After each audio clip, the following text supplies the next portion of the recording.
Holly Ann Campiglia, cuando se descubrió el cuerpo lleno de balas de una mujer en un campo de maíz en Dixon, California.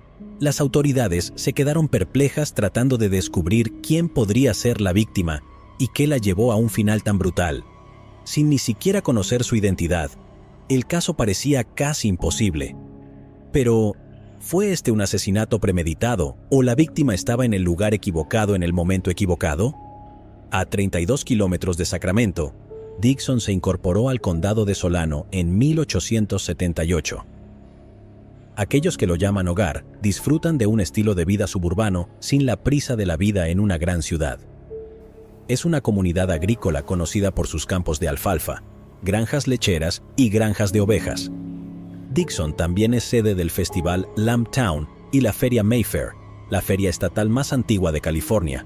Sin embargo, en 1980, Dixon se convirtió en el foco de un crimen que conmocionó a la pequeña comunidad agrícola, justo cuando se encontró el cuerpo de una joven mujer en un campo de maíz.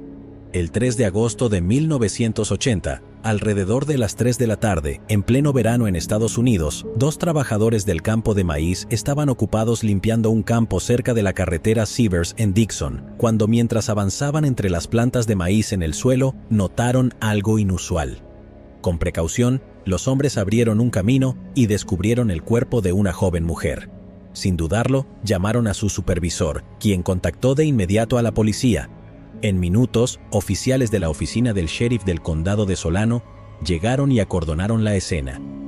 Se determinó que era un homicidio, ya que la víctima parecía haber sido disparada múltiples veces. Registraron el área inmediata en busca de pistas, pero no encontraron nada. No había pertenencias de la víctima en la zona ni ninguna forma de identificación. Después de interrogar a otros trabajadores y posibles testigos, no obtuvieron respuestas a sus crecientes preguntas.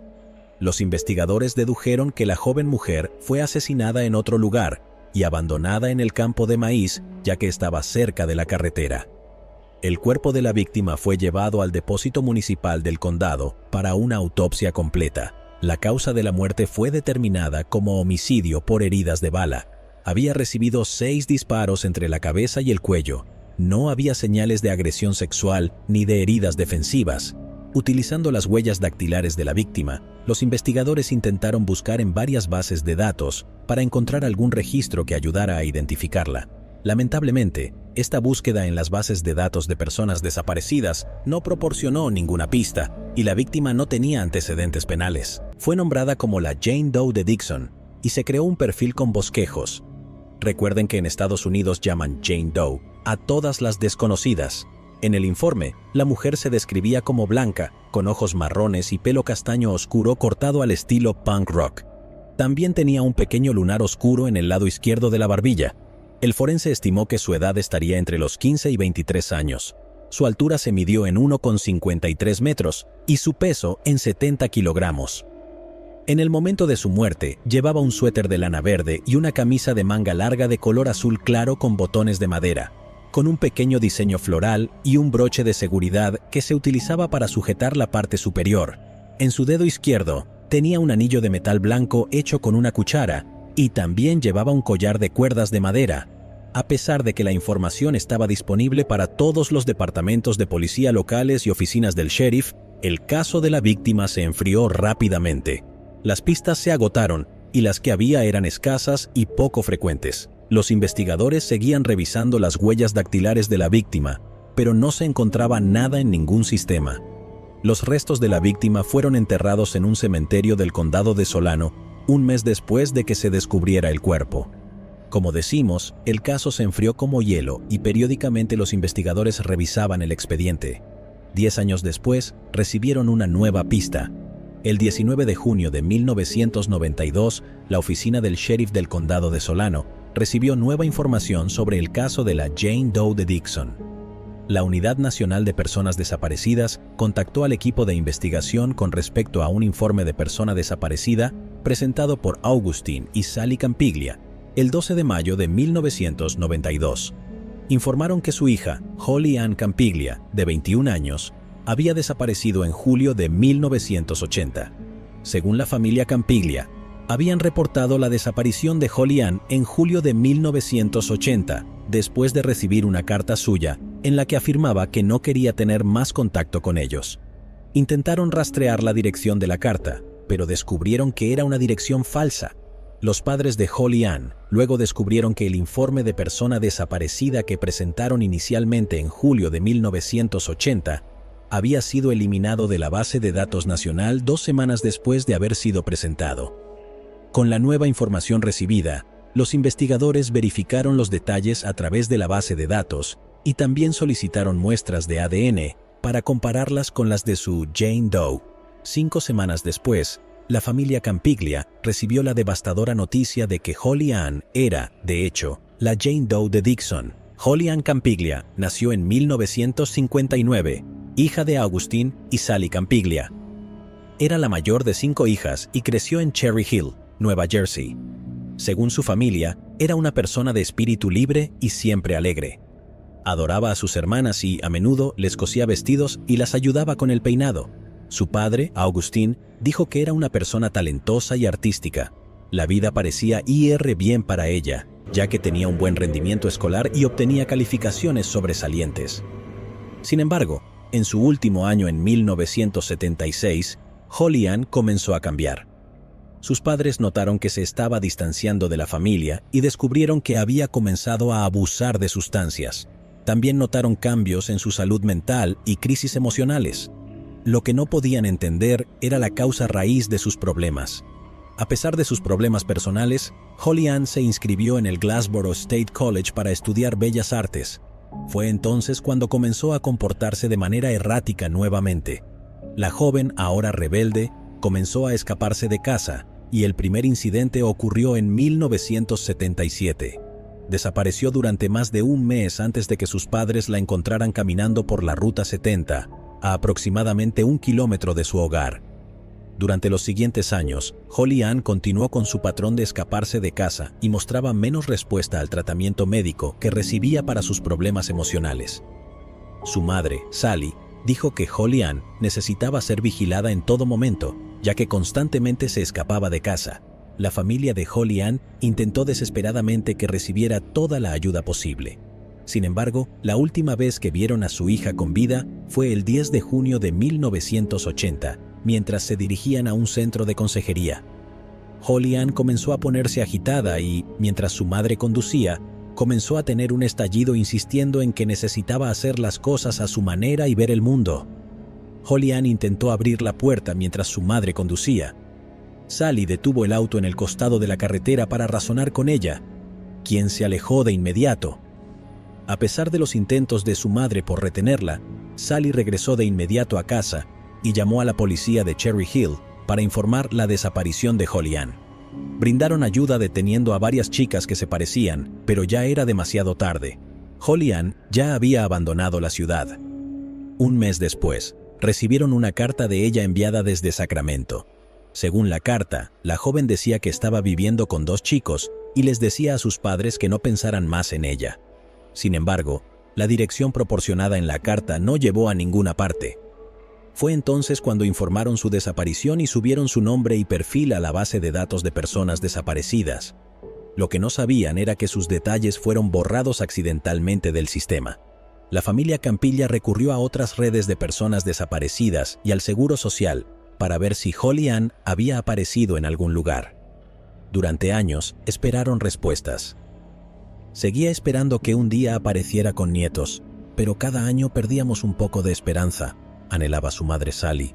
Después de 12 años de mantener la esperanza, la familia Campiglia por fin encontró a Holly Ann de alguna manera y obtuvieron el cierre que necesitaban. Mi hija me dijo, mamá, Holly nos dio 12 años para acostumbrarnos a esto, dijo Sally. Con cada año perdimos un poco de esperanza. De alguna manera, saber lo que le sucedió es una especie de alivio, agregó. Los restos de Holly Ann fueron trasladados en avión desde California a Nueva Jersey para su entierro final en 1992. Sally comentó que sería la primera y última vez que Holly Ann estaría en un avión, ya que nunca podía esperar por un avión, siempre hacía autostop o tomaba un autobús cuando se iba. Cuando enviaron su cuerpo a casa, fue la primera y la última vez que ella estuvo en un avión. Los investigadores ahora tenían un nombre para la víctima y trabajaron con la familia de Holly Ann para encontrar respuestas sobre su asesinato. Al no haber tenido noticias de ella en más de 12 años, no pudieron ofrecer nueva información que ayudara al caso. Volvieron a estar en el punto de partida. Sin nuevas pistas significaba no avanzar en la investigación. El caso volvió a enfriarse. Mientras el caso permanecía sin resolver, la familia comenzó a investigar la nueva tecnología que se estaba introduciendo para resolver casos sin resolver. En 2021, las hermanas de Holly Ann se acercaron a la oficina del sheriff del condado de Solano para averiguar si era posible volver a analizar todas las pruebas biológicas que se habían recopilado en la escena del crimen y en el cuerpo de Holly Ann. La oficina del sheriff revisó el caso y volvió a enviar las pruebas. Afortunadamente, las pruebas se habían conservado adecuadamente. Los avances en la tecnología permitieron analizar el material biológico a pesar de su antigüedad. Las muestras de ADN se enviaron al Instituto de Investigación Serológica, quienes lograron descubrir un perfil de ADN ajeno. Los resultados de laboratorio confirmaron que el ADN ajeno encontrado en varias piezas de evidencia correspondía al de un hombre. Con un nuevo perfil de ADN, los funcionarios presentaron sus nuevos hallazgos al Laboratorio de Criminalística de San Mateo, California. Pronto descubrieron que el perfil de ADN ya estaba en su sistema y pertenecía a un hombre que ya estaba cumpliendo una larga pena de prisión: Herman Lee Hobbs. Herman Lee Hobbs, de 76 años, ya estaba cumpliendo condena en la prisión estatal de Valley, en Chowchilla. Hobbs había vivido en Sacramento y trabajaba como mecánico. Según los informes, estaba casado con una mujer llamada Louise Hobbs y tenía hijos con ella. Se alegaba que Hobbs era consumidor de drogas y también estaba involucrado en la fabricación de metanfetaminas para su propio uso. No hay mucha información sobre su vida personal, pero su historial delictivo es extenso y perturbador. En 1969, a los 22 años, Hobbs fue arrestado después de liderar una persecución policial tras una serie de robos en Sacramento. Admitió ser responsable de más de una docena de robos y aceptó declararse culpable de ser el ladrón en serie. Sin embargo, durante su sentencia, intentó escapar de la sala del tribunal y tuvo que ser reducido por los agentes del juzgado. Fue liberado en 1975 después de cumplir solo 5 años, pero lo peor estaba por venir. En el año 2000, la carrera criminal de Hobbs llegó a su fin. Fue condenado por agredir a una mujer del condado de Yuba, California. Después de su condena, su propia hija y sobrina ofrecieron una pista de que Hobbs podría ser responsable de numerosos ataques mortales entre 1975 y 2000. Los investigadores revisaron varios casos sin resolver y pudieron identificar los movimientos de Hobbs desde su liberación. En enero de 1975, Terry Pata, de 13 años, había salido temprano de la escuela después de quejarse de sentirse enferma y con dolor de cabeza. Nunca llegó a su casa. Su cuerpo fue encontrado 9 días después, escondido en un tubo de desagüe a lo largo de la ruta que normalmente tomaba para regresar a casa. Había sido mortalmente herida con un cuchillo. Los investigadores descubrieron que Hobbs se había mudado a Rio Linda en 1975 y vivía a solo una cuadra de la casa de Terry. Con el ADN de Hobbs ya registrado, lo compararon con las pruebas del asesinato de Terry y encontraron una coincidencia positiva. Hobbs ya estaba cumpliendo una larga condena por el caso del condado de Yuba en 2000. Se declaró no culpable del asesinato de Terry y recibió otra condena de 25 años a cadena perpetua. Otro caso sin resolver resurgió después del arresto de Hobbs. En el año 2000, madereros que trabajaban cerca de las colinas del condado de Yuba descubrieron el cráneo de una mujer. Los restos fueron enviados a un laboratorio de antropología en California para realizar pruebas de ADN, y los resultados demostraron que el cráneo pertenecía a Brenda Ann Tucker, de 29 años, quien fue reportada como desaparecida en mayo de 1994. Su ropa fue encontrada cuidadosamente doblada junto a un arroyo en el área de Rackerby, y su automóvil fue descubierto en el estacionamiento de un mercado en Brownsville.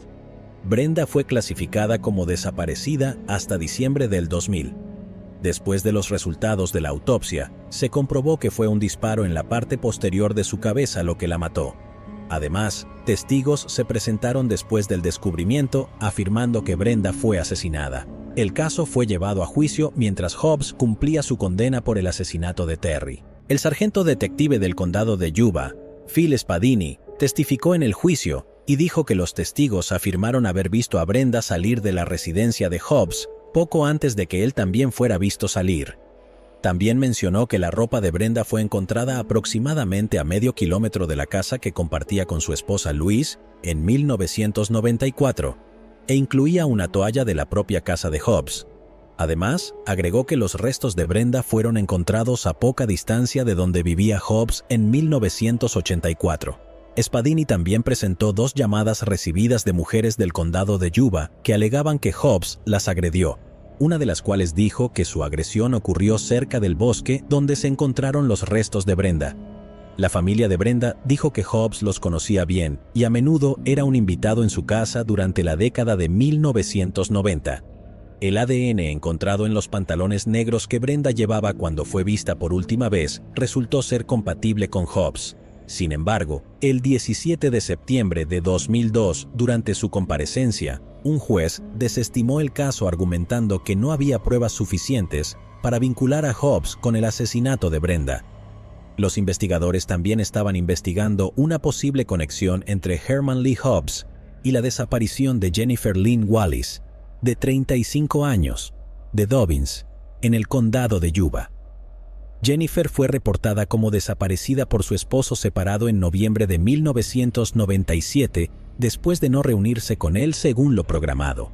En 2023, el nombre de Hobbs volvió a surgir después de que se encontrara ADN en la escena del crimen de Holly Ann Campiglia, que coincidía con el suyo durante la reinvestigación del caso. Se emitió una orden para obtener el ADN de Hobbs y confirmar una coincidencia directa. Se demostró que era una coincidencia positiva con el perfil de ADN masculino encontrado en la evidencia. Hobbs fue acusado el 24 de febrero de 2023 por el asesinato de Holly Ann Campiglia. Fue trasladado de la prisión estatal a la cárcel del condado de Solano, donde se encuentra detenido sin derecho a fianza. Hobbs está programado para comparecer el 13 de marzo de 2023 en el Tribunal Superior del Condado de Solano en Fairfield. Los investigadores están trabajando actualmente en la investigación de otros 5 casos que podrían estar relacionados con Herman Lee Hobbs. Después de la confirmación de la participación de Hobbs en la muerte de Holly Ann Campiglia, el departamento del sheriff emitió un comunicado agradeciendo a la familia Campiglia y a los investigadores que trabajaron en el caso. Estamos agradecidos con la familia Campiglia por su paciencia y asistencia, a los laboratorios cuya nueva tecnología permitió la revisión adicional de antigua evidencia, y al personal que trabajó incansablemente para ayudar a llevar un cierre a una larga espera, dijo en comunicado.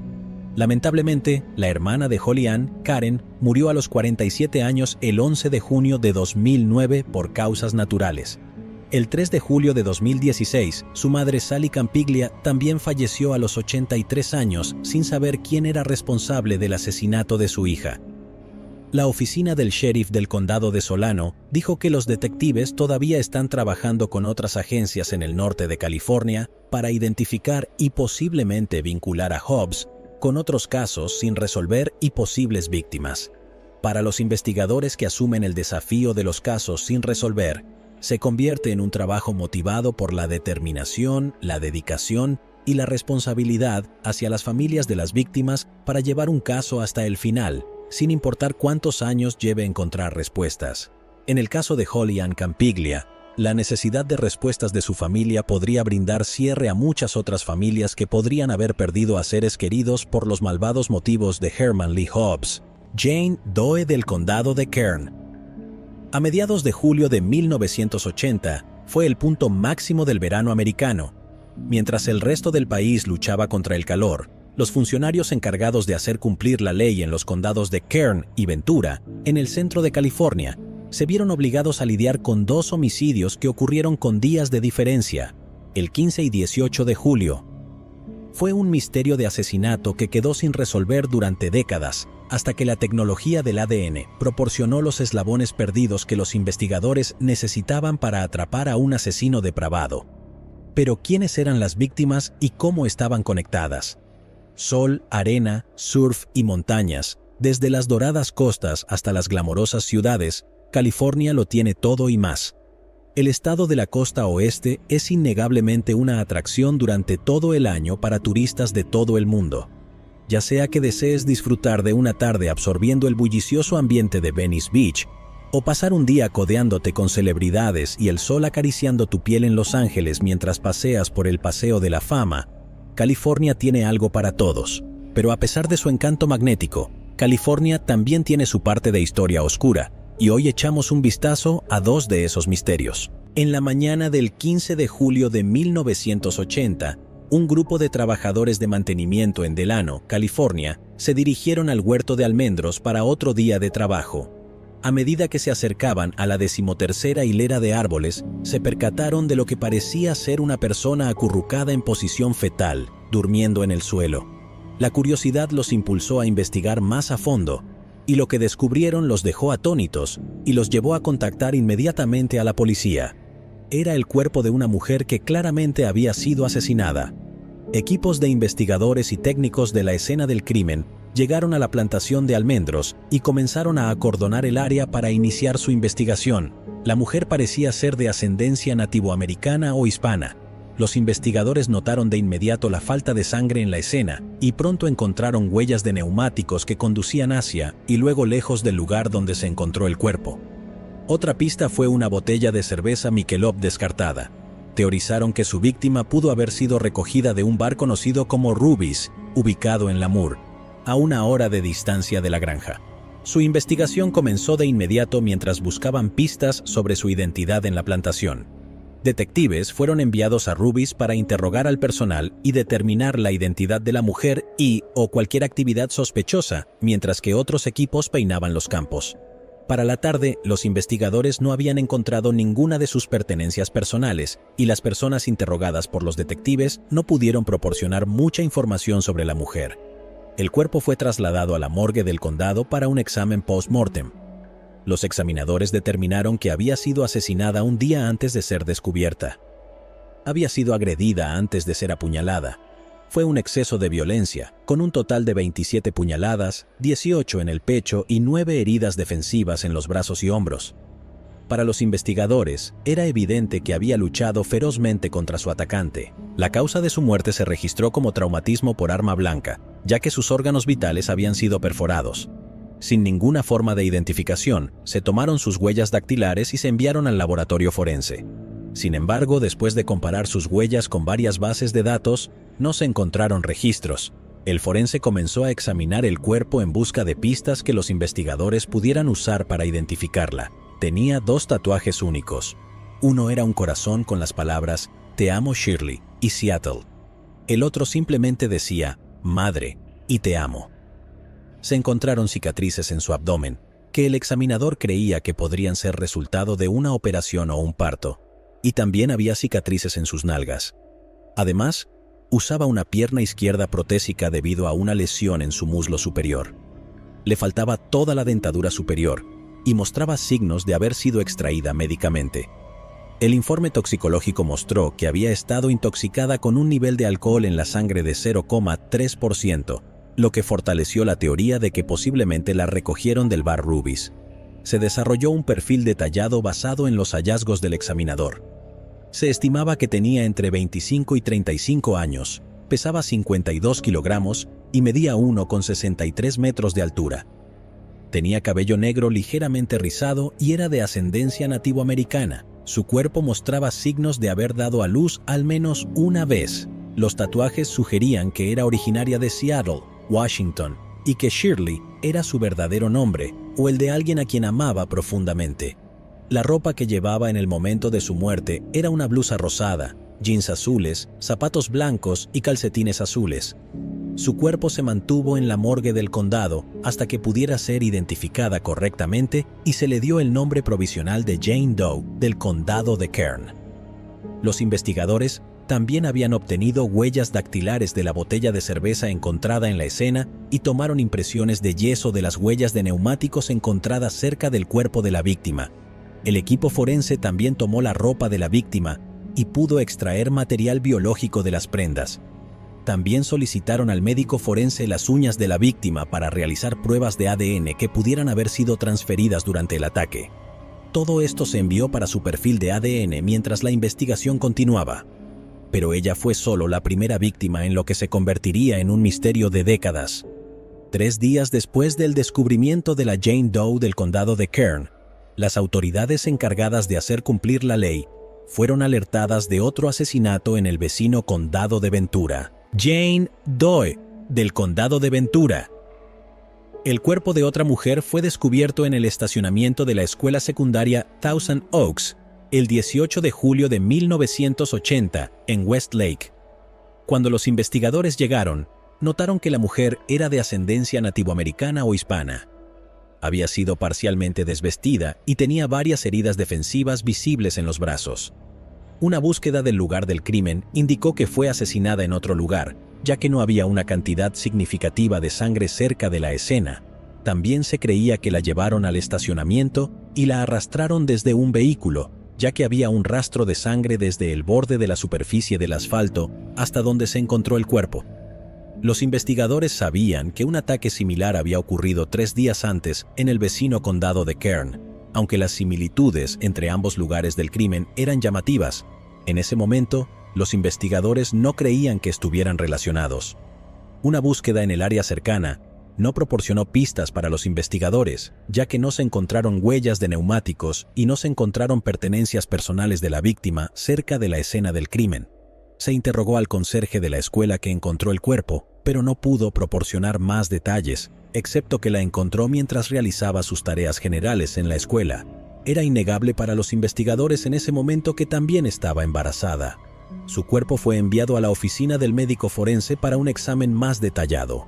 En la oficina del médico forense, el médico forense determinó que la víctima había sido asesinada 12 horas antes de que se descubriera su cuerpo.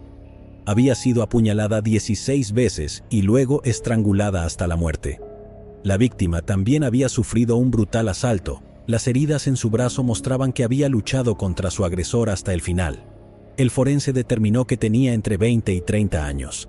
Se estimaba que su altura estaba entre 1,55 y 1,60 metros y pesaba entre 45 y 52 kilogramos.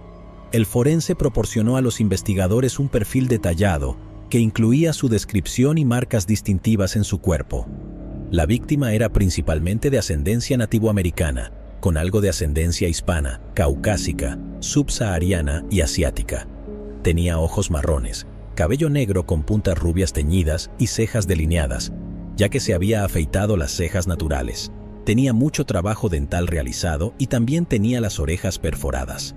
Tenía varias cicatrices y marcas de nacimiento, incluyendo 2 cicatrices de vacunación en su brazo izquierdo y una cicatriz en la rodilla izquierda. Pudieron determinar que estaba embarazada de 5 meses y esperaba un niño. El bebé parecía estar bien alimentado y había recibido atención prenatal adecuada antes del ataque. Una cicatriz de episiotomía también sugería que podría haber dado a luz al menos a un hijo antes de esto. Se tomaron sus huellas dactilares y una búsqueda en las bases de datos nacionales no arrojó resultados. Al igual que la Jane Doe del condado de Kern, ella tampoco tenía antecedentes penales. La víctima llevaba puesta una camiseta blanca, un sostén negro, ropa interior blanca y pantalones rojos.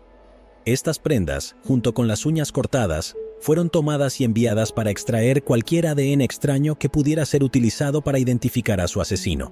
También se extrajo ADN del feto no nacido para realizar una prueba de paternidad. Mientras los investigadores esperaban los resultados, el médico forense del condado le dio el nombre provisional de Jane Doe del condado de Ventura. En las próximas semanas, las autoridades tanto del condado de Kern como del condado de Ventura trabajaron intensamente para descubrir las identidades de ambas mujeres. Los funcionarios del condado de Kern revisitaron el bar e interrogaron a más personas en la zona. Los investigadores también utilizaron los medios de comunicación locales para apelar a cualquier persona que pudiera haber conocido a alguna de las dos Jane Doe. Fue entonces cuando recibieron una pista de una llamada anónima de una mujer que afirmaba conocer a la mujer encontrada en el huerto. Según la llamada, ella se hacía llamar Becky o Rebecca Ochoa, tenía tatuajes similares a los de la víctima y trabajaba como camarera en un bar. Sin embargo, esta pista no condujo a ninguna parte. Otras personas se presentaron afirmando haberla visto en Lamour y sus alrededores varias semanas antes de su muerte.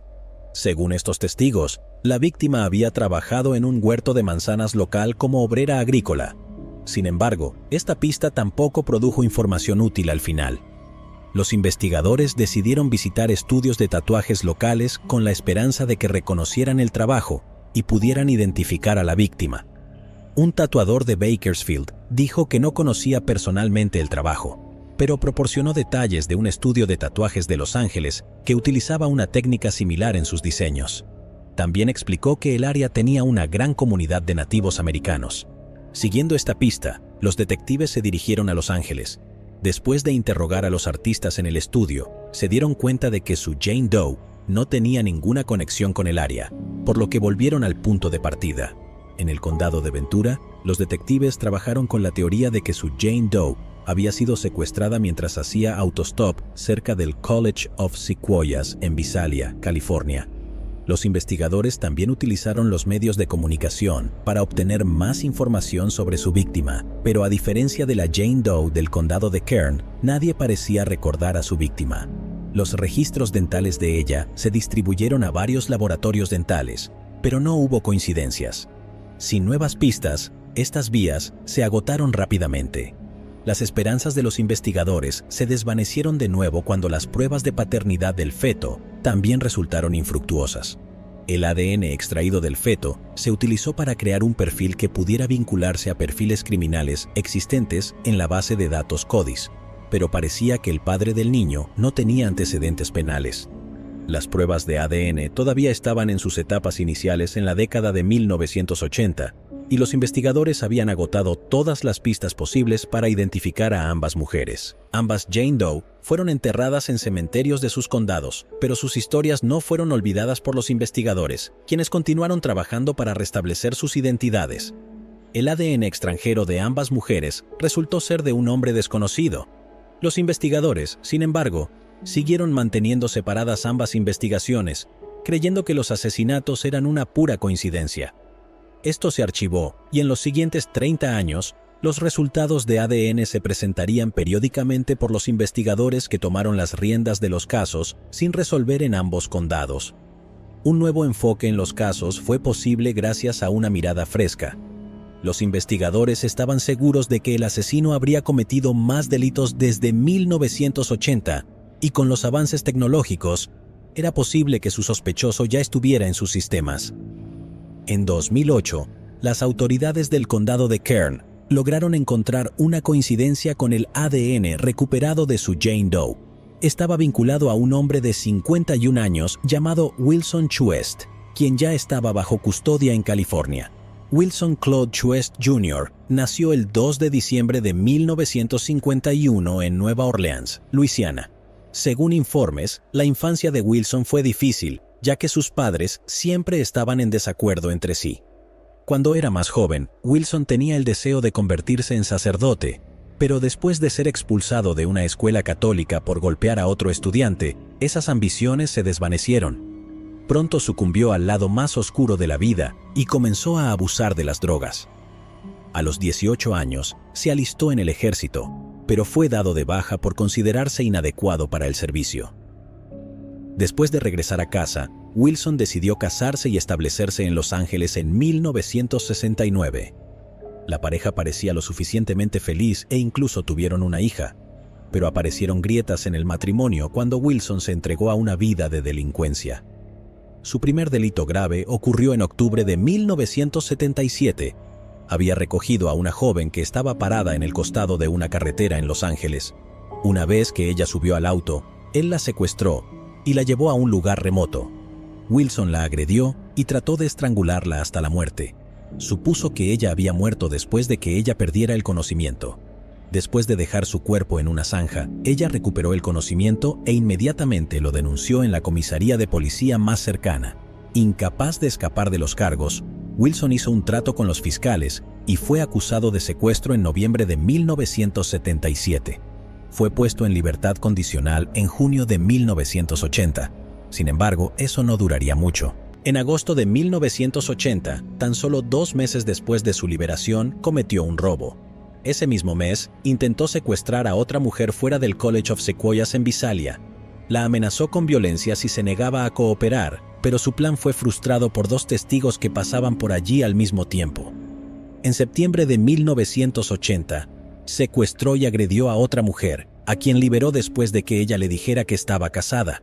Por supuesto, fue capturado y condenado por los 3 delitos. Fue sentenciado a 12 años de prisión a cadena perpetua ese mismo año. Sin embargo, Wilson fue puesto en libertad condicional en 2004, después de cumplir 24 años, pero el comité revirtió su decisión después de concluir que no mostraba remordimiento. Sin embargo, fue elegible para otra audiencia de libertad condicional en 2016.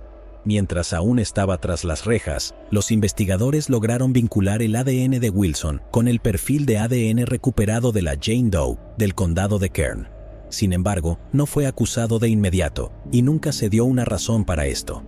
En 2012, al enterarse de cómo los funcionarios del condado de Kern habían vinculado a Wilson con un asesinato sin resolver de julio de 1980, los funcionarios del condado de Ventura enviaron el perfil de ADN de su sospechoso del caso sin resolver a CODIS para que se comparara con posibles coincidencias con convictos ya en el sistema. En enero de 2013 encontraron una coincidencia. La Jane Doe también había sido vinculada a Wilson Chuest a través del ADN encontrado en su ropa y uñas. Desconcertó a los investigadores de ambos condados, ya que habían pasado todos estos años investigando ambos casos cuyas similitudes eran sorprendentes, pero nunca los habían vinculado.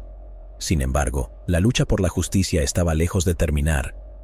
Aunque el ADN había vinculado a Wilson con ambos asesinatos, aún no se había podido identificar a las Jane Does. Cuando el caso fue llevado a la Fiscalía del Distrito en el condado de Ventura, uno de los abogados decidió no seguir adelante con los casos sin resolver con víctimas desconocidas. Sin embargo, el fiscal adjunto senior John Barrick no estaba dispuesto a rendirse. Quería enjuiciar a Wilson por los asesinatos de ambas Jane Does de los condados de Kern y Ventura. Bajo las leyes de asesinato, no tengo que probar su identidad, solo tengo que probar que son seres humanos. Pensé que valía la pena el esfuerzo porque si no lo hacemos, estas mujeres nunca obtendrán la justicia que merecen, incluso si no conocemos sus nombres. Y existe una buena posibilidad de que Wilson salga, y esa no es una persona que merezca estar entre ciudadanos respetuosos de la ley, dijo Barrick. Mientras aún estaba bajo custodia, Wilson Chuest fue trasladado al condado de Ventura el 23 de septiembre de 2015 por orden judicial. Mientras estaba detenido en la cárcel del condado, fue acusado y arrestado por 3 cargos de asesinato.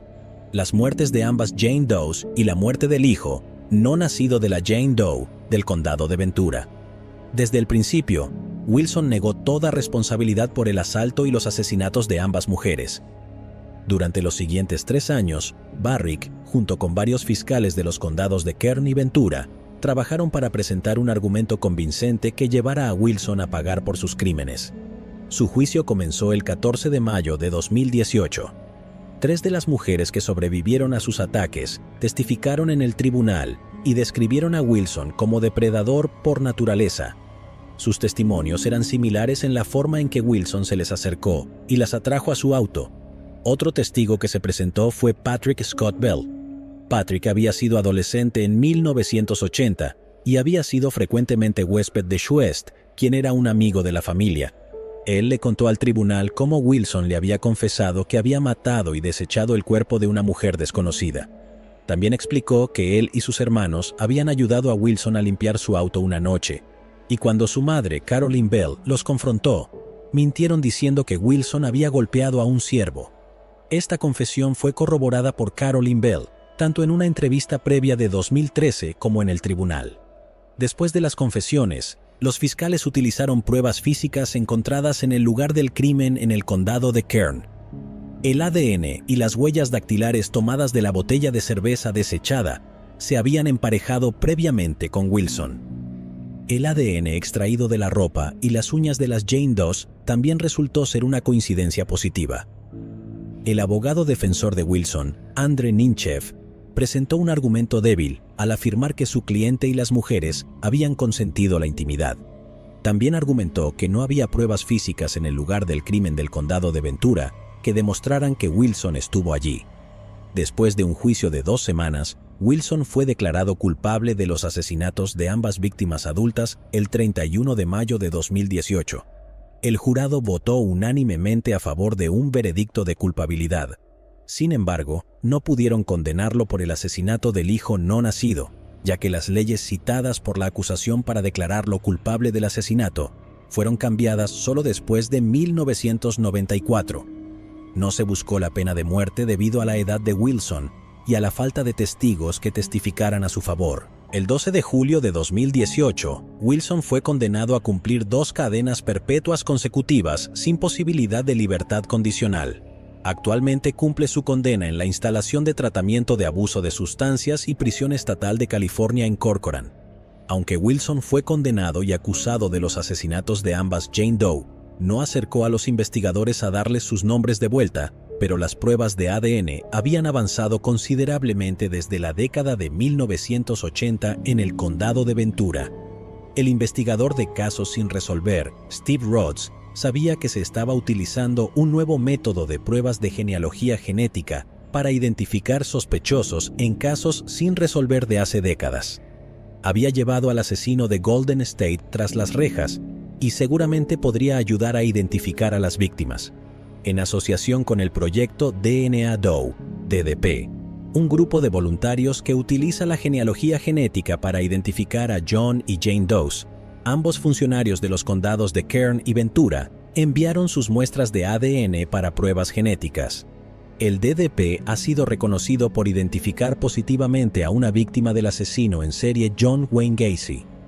Hasta ahora, el DDP ha logrado encontrar ubicaciones y apellidos de parientes lejanos que podrían estar relacionados con la Jane Doe del condado de Ventura. Estos se han enumerado en su sitio web y página de Facebook e incluyen el sur de Texas, el centro de México, el norte de Nuevo México, los nativos de California y Guatemala. Aún no han sido identificadas por sus familiares. En 2021, los investigadores pudieron encontrar al padre de su hijo no nacido. Se cree que es un inmigrante de Honduras con vínculos en la comunidad centroamericana del distrito de Koreatown en Los Ángeles. Los investigadores no pudieron contactarlo ni obtener información sobre su Jane Doe, pero están persiguiendo activamente cualquier pista e instando a los familiares a presentarse voluntariamente para proporcionar su ADN.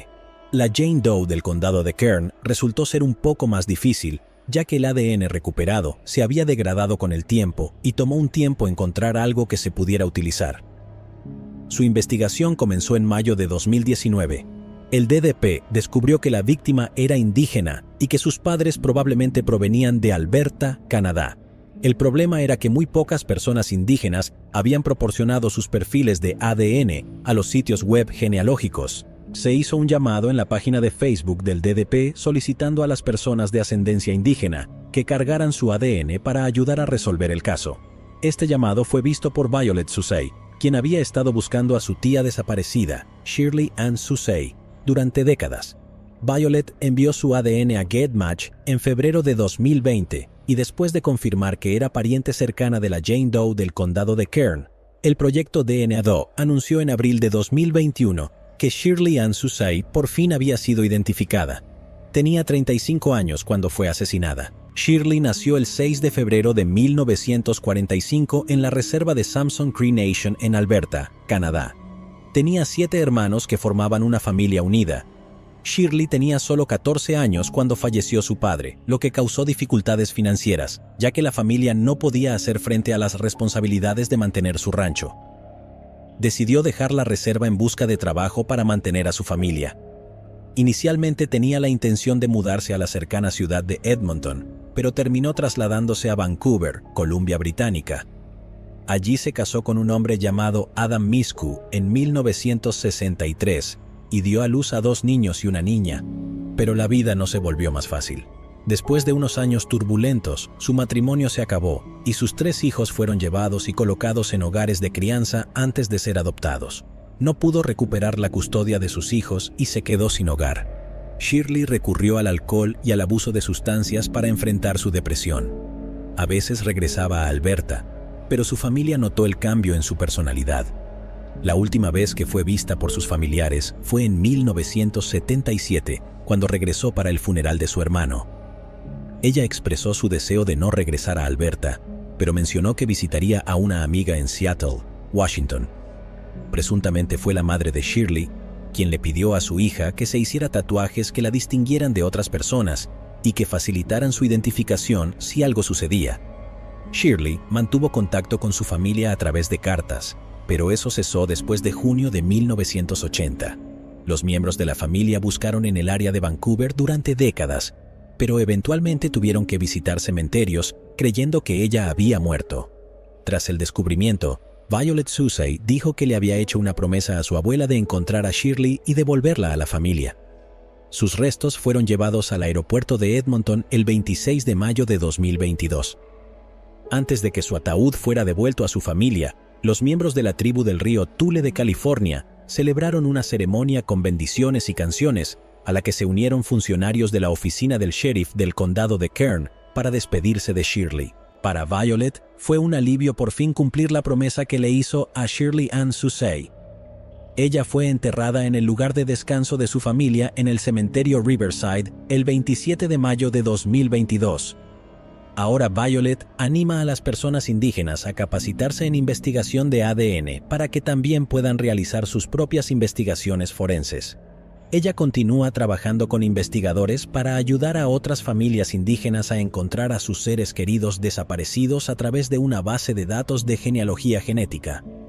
Esa es la esperanza que quiero dar a las personas en situaciones similares a la mía, dijo. Por imposible que pareciera la tarea en 1980, la búsqueda ferviente de justicia por parte de los investigadores, combinada con los avances en tecnología y pruebas de ADN, ha llevado a un asesino ante la justicia y ha brindado paz a la familia que buscó durante demasiado tiempo a su ser querido. Hasta ahora se ha ganado más de la mitad de la batalla, pero a medida que avanza la tecnología, la esperanza persiste en identificar a la Jane Doe del condado de Ventura. Colin Audrey Rice. El 23 de enero de 1971, un pequeño grupo de cazadores se encontró con un saco de lona abandonado en medio del desierto. Creyendo que habían encontrado la casa de otro hombre, lo abrieron para echar un vistazo en su interior, pero quedaron horrorizados al encontrar el cuerpo de una mujer. Nadie sabía lo que vendría en los años siguientes. ¿Quién podría haber sido esta mujer? ¿Por qué fue asesinada? El condado de Mojave es el segundo condado más grande del estado de Arizona. Sus primeros habitantes fueron el pueblo Mojave. En la década de 1860, el condado de Mojave se convirtió en una próspera área de minería de oro y fue utilizado como un pueblo recreativo por mineros y soldados. A medida que esta industria se desarrollaba, la gente comenzó a alejarse cada vez más. La Gran Depresión trajo consigo un renovado interés en la fiebre del oro. En estos días, Mojave se ha convertido en un próspero destino turístico, ya que muchos acuden a los parques nacionales y utilizan el área como una ruta de acceso rápida al Gran Cañón, la Ruta 66 y la Presa Hoover. Pero hace medio siglo, el condado de Mojave fue escenario de un misterioso asesinato que todavía persigue al departamento del sheriff hasta el día de hoy. El 23 de enero de 1971, un grupo de 3 cazadores buscaba presas en una remota área desértica en el condado de Mojave, Arizona, cuando se encontraron con un saco de lona abandonado en el desierto.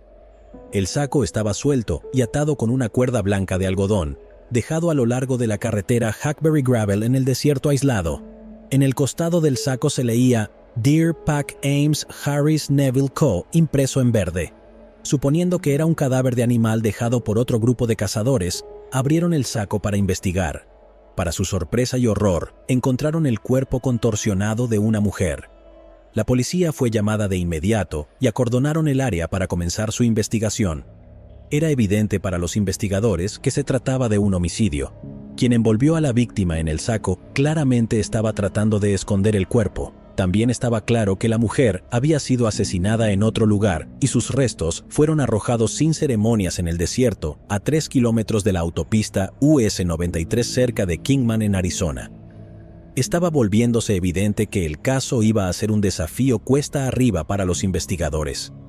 En primer lugar, necesitaban determinar quién era la víctima. En segundo lugar, dónde ocurrió el crimen en realidad. Después de revisar detenidamente el área inmediata en busca de pistas o pertenencias posibles de la víctima, los investigadores no encontraron nada. No se encontró ninguna identificación, bolso ni cartera en ningún lugar cerca de la escena del crimen. Parecía que quien la mató se había asegurado de no dejar ninguna pista incriminatoria y se había escapado limpiamente. Los investigadores enviaron su cuerpo a la oficina del forense del condado de Moave para una autopsia, mientras continuaban interrogando a los cazadores sobre cualquier actividad sospechosa en el área. Desde el principio, fue evidente que la mujer era una víctima de homicidio, ya que había sido metida en un saco de lona. Sin embargo, la causa de su muerte desconcertó a los investigadores. Aunque tenía el cuello roto, la descomposición ya había comenzado, lo que dificultaba determinar si había marcas de estrangulamiento alrededor de su cuello.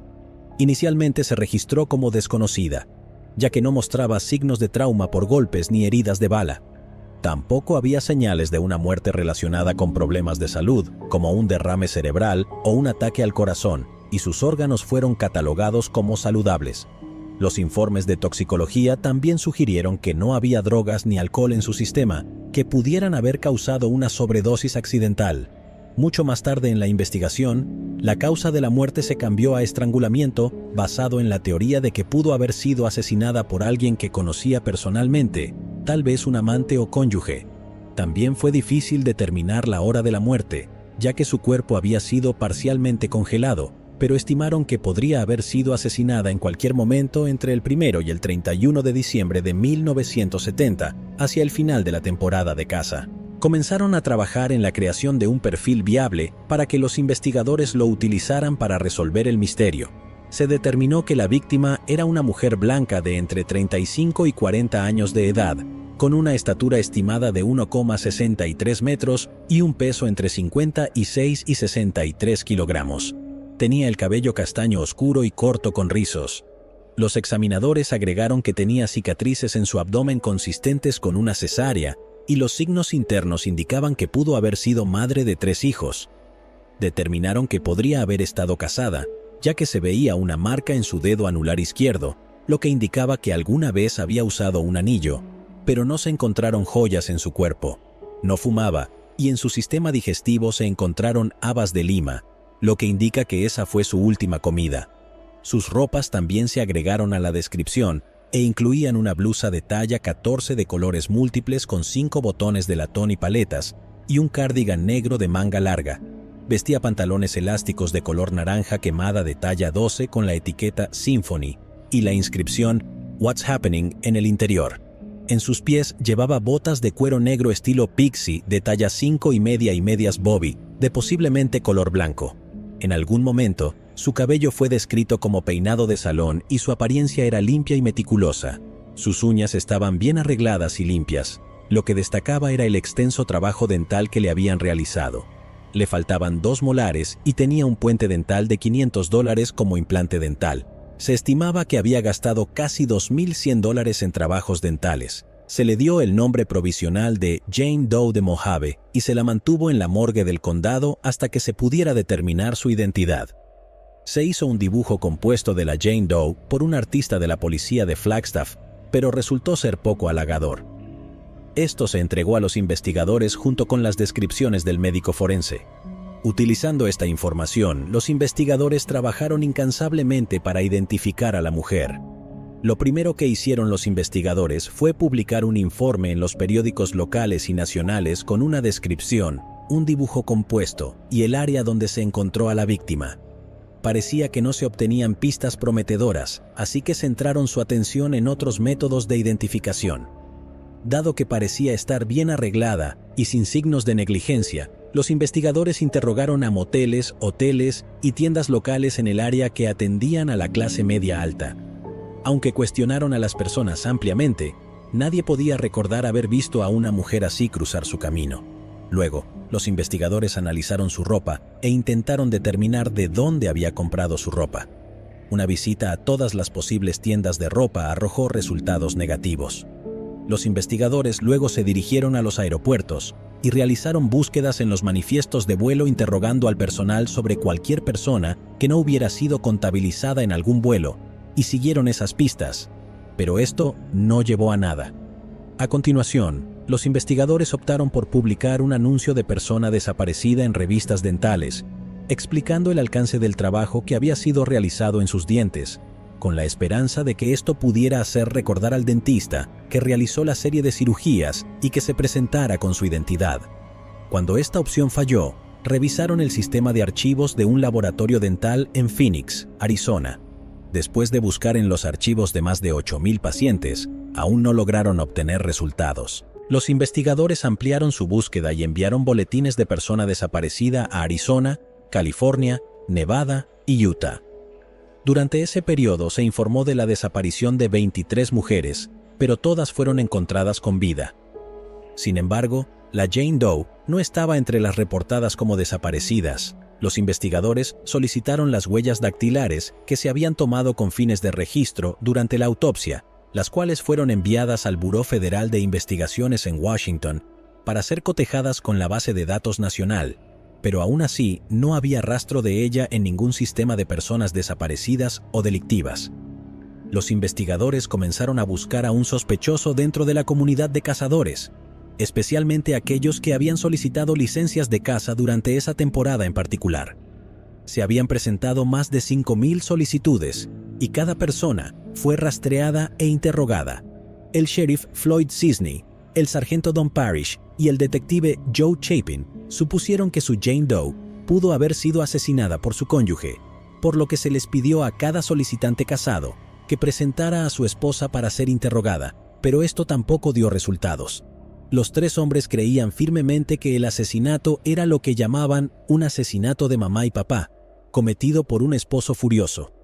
En una entrevista con periodistas locales, Cisney dijo que creía que se revelaría su identidad, ya que ella podría tener hijos según los informes de la autopsia, y que algunos de ellos podrían estar ahí fuera, sin su madre y siendo retenidos por su padre en la búsqueda de ella, pero pronto comenzarán a preocuparse. El tiempo tiene la costumbre de resolver los asesinatos misteriosos, declaró. La extensa investigación había cubierto todas las posibles vías, pero los investigadores seguían esperanzados. Cisney dijo: aún no estamos más cerca de encontrar la identidad de esta mujer, pero alguien ahí fuera debe haberla visto, incluso puede que la conozca o recuerde algo pequeño que pueda ayudarnos. A pesar del continuo interés nacional en encontrar la identidad de la Jane Doe de Mojave, no surgieron nuevas pistas. A pesar de todas las pistas y descripciones, nadie se presentó para reclamar a la víctima o reportar su desaparición. Después de 3 meses de espera, las autoridades enterraron a la Jane Doe de Mojave en el cementerio Mountain View en Kingman, un cementerio del condado utilizado por el Departamento para Cuerpos No Reclamados en el condado de Mojave. Su lápida simplemente decía Jane Doe, con su fecha de muerte el 29 de enero de 1971. Los meses se convirtieron en años y luego en décadas. 30 años después, en 2001, Lori Miller, una investigadora de la Unidad de Investigación Especial, SIU por sus siglas en inglés, recibió la tarea de identificar a la Jane Doe de Mojave. La SIU se formó en 1999 como parte de la iniciativa del Departamento del Sheriff del Condado de Mojave para investigar, resolver y cerrar casos sin resolver que se habían acumulado a lo largo de los años. Solo en ese año había más de 60 casos sin resolver, siendo el más antiguo el de la Jane Doe de Mojave. Fue un proceso arduo para Miller y su equipo, ya que comenzaron la investigación justo como sus predecesores. Miller, junto con varios otros investigadores, revisó viejos expedientes y reportes de casos. Volvieron a entrevistar a posibles testigos, esperando refrescar sus memorias y tal vez obtener nueva información y pistas. Volvieron a enviar las huellas dactilares y nuevamente revisaron los registros dentales para encontrar al posible dentista que había trabajado en la Jane Doe, pero no obtuvieron los resultados deseados. Miller y su equipo también se comunicaron con un artista del Museo del Norte de Arizona para crear un retrato hablado de la Jane Doe basado en las características de su cráneo tomadas de las fotografías de la autopsia. Creían que el nuevo artista podría resaltar las características de la víctima de una manera más profesional que posiblemente capturaría la atención de alguien que la conocía. Una vez más, utilizaron los medios de comunicación nacionales para crear conciencia sobre el caso, con la esperanza de que alguno de los hijos o miembros de la familia de la Jane Doe se presentara después de no haber tenido noticias de ella en 3 décadas, pero no tuvieron suerte. El equipo de investigación de Miller también intentó encontrar vínculos con la empresa Deer Pack Ames Harris Neville Company, que había producido el saco en el que se encontró a la víctima, pero descubrieron que ya habían sido comprados desde hace mucho tiempo. Durante los siguientes 20 años, Miller y su equipo trabajaron en el caso periódicamente, mantuvieron un ojo vigilante en las bases de datos y siguieron cualquier pista posible. Su Jane Doe era como buscar una aguja en un pajar.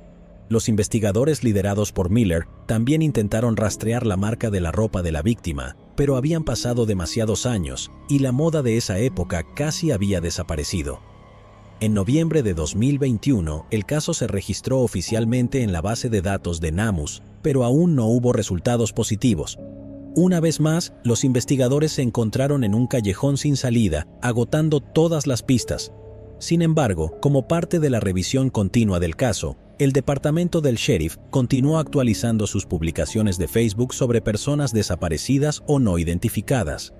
En octubre de 2022, 51 años después de que se descubriera a la Jane Doe de Mojave, fueron contactados por Othram Inc., una empresa de genealogía forense con sede en Texas, en su página de Facebook. La empresa ofreció utilizar la nueva tecnología de ADN que estaba siendo desarrollada por genetistas para intentar crear un árbol genealógico basado en el perfil de ADN de su Jane Doe, pero llevaría tiempo y dinero, ya que la tecnología era nueva y costosa de llevar a cabo. Antes de eso, los investigadores intentaron una vez más publicar el retrato hablado en su página de Facebook, esperando encontrar alguna pista tangible, pero nada funcionó. Miller y su equipo se dieron cuenta de que solo les quedaba una opción. Básicamente, todo lo que nos quedaba era tratar de identificarla a través de la genealogía genética, expresó ella. Para el equipo de investigación, el caso se volvió personal.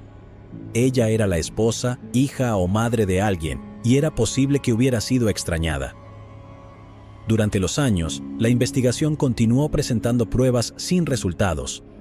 Se convirtió en parte de su mantra cerrar el caso de la Jane Doe de Mojave y brindar un cierre no solo a la familia, sino también a esas víctimas sin voz. Fue con una ferviente oración que los investigadores siguieron adelante con la opción de pruebas genéticas. La oficina del sheriff donó $1,000 para las pruebas. Miller dijo que, a pesar de ser un condado grande, su población era pequeña y su presupuesto era limitado. Sin embargo, Othram Inc. se encargó de crear una página de donaciones solicitando ayuda al público para recaudar los $6,500 restantes necesarios para comenzar las pruebas, con la esperanza de que la comunidad abriera su corazón para darle a la Jane Doe de Mojave la dignidad de su identidad. DNA. Solves ayudó en la iniciativa de recaudación de donativos creando una página Dear Gladys. La respuesta fue abrumadora. La historia de la Jane Doe de Mojave tocó a tantas personas que en 5 días se recaudaron los fondos restantes y las pruebas pudieron comenzar. Lo primero que los investigadores necesitaban hacer era exhumar los restos de la Jane Doe de Mojave. Después de recibir la aprobación del Tribunal del Condado de Mojave en noviembre de 2022, comenzó la excavación del lugar de entierro. Aunque los restos estaban en mal estado debido a la antigüedad, los científicos pudieron recuperar suficiente material genético para realizar las pruebas. El cuerpo fue enterrado nuevamente mientras Othram se preparaba para comenzar el proceso de pruebas. La tecnología era nueva y el proceso era largo, pero se confiaba en la genealogía genética, ya que las pruebas de ADN habían ganado popularidad en 2018 después de ayudar a encontrar al asesino de Golden State después de más de 40 años. Utilizando pruebas avanzadas de ADN, los investigadores pudieron crear un perfil de ADN. Este perfil se utilizó luego para compararlo con los sitios web de Ancestry.com que tienen perfiles de miles de personas que han donado voluntariamente sus muestras de ADN para rastrear y localizar familias de todo el mundo. Los investigadores pudieron crear varios árboles genealógicos basados en el perfil de ADN de la Jane Doe de Mojave.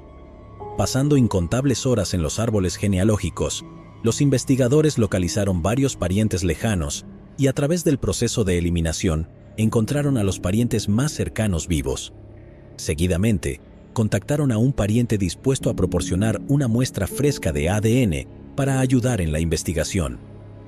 Pasaron otros 3 meses antes de que se confirmaran resultados positivos. El lunes 23 de enero de 2023, 52 años después de que se descubriera a la Jane Doe de Mojave, la investigadora principal, Lori Miller, recibió la llamada que había estado esperando.